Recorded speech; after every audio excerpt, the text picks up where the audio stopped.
Hi, this is Kedra. The next topic I want to talk about is it possible to settle with the IRS? The overwhelming answer to that question is yes. That's how I feed my family. I settle with the IRS on behalf of my clients. Is it always possible to settle? No, there's not an always. But the Internal Revenue Code provides a mechanism that if you qualify and you are unable to pay based on your financial circumstances, you can settle with the IRS. There are very specific rules that govern it.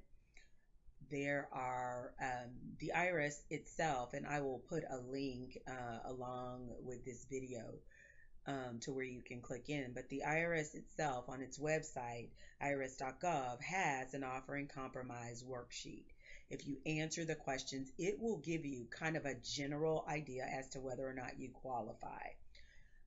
With that being said, the biggest issue that I run across is taxpayers doing that and not necessarily answering the questions correctly. And either it shows them that they do qualify, but because they didn't answer the questions correctly, they don't, or the opposite, where it tells them they don't, so they just move on for years, and then down the road they run across somebody that I've done a settlement for, because of course these people are very quiet, they're not like publicizing it. But if you share your situation, there's been several cases, probably I couldn't even count, where someone came as a referral because they were talking to someone, the cable guy, and they were stressed over a letter, or a letter was sitting on the table, and the person said, hey, you know what, if you're wanting to get that settled, I can send you to the person. Now, can I always settle? No, I don't take cases that I can't settle, which means there are cases that I can't settle. But in under circumstances where the amount you owe exceeds the amount of your ability to pay, which is a very specific calculation and computation that the Internal Revenue Code or procedure provides,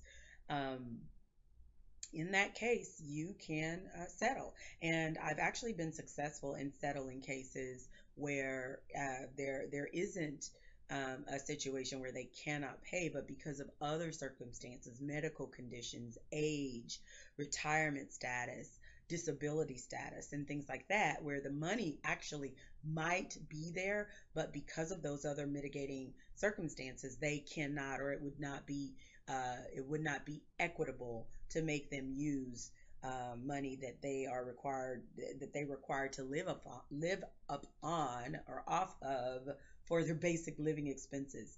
See, this is the beauty of live video. There's no editing. I am not going to hire a editing person to come in and do this. So you guys are going to have to bear with this. But hey, you get this benefit for $30 a month or whatever. So hopefully it's information you can use and you can get past my little hiccups. But yes, it is possible to settle. If you want to know whether you qualify for a settlement specifically, definitely reach out to me, KedraFlowers.com, schedule a conference. I'd be happy to meet with you and talk to you about that. If you don't qualify for a settlement with me, then we don't do it. You don't pay me anything. It takes me a phone conversation to ascertain in most cases whether or not you qualify for a settlement. So yes, settlements do exist. Yes, I've done them.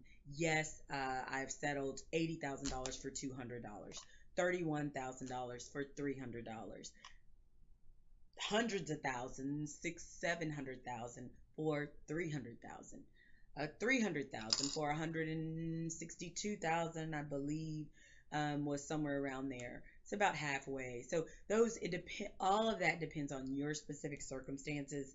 But hey, if you're saving any money off of the taxes that you owe, and the penalties and interest that are going to be adding up on a day-to-day basis, then hey, that's a win for you. So yes, the answer to that is it is possible to get a settlement.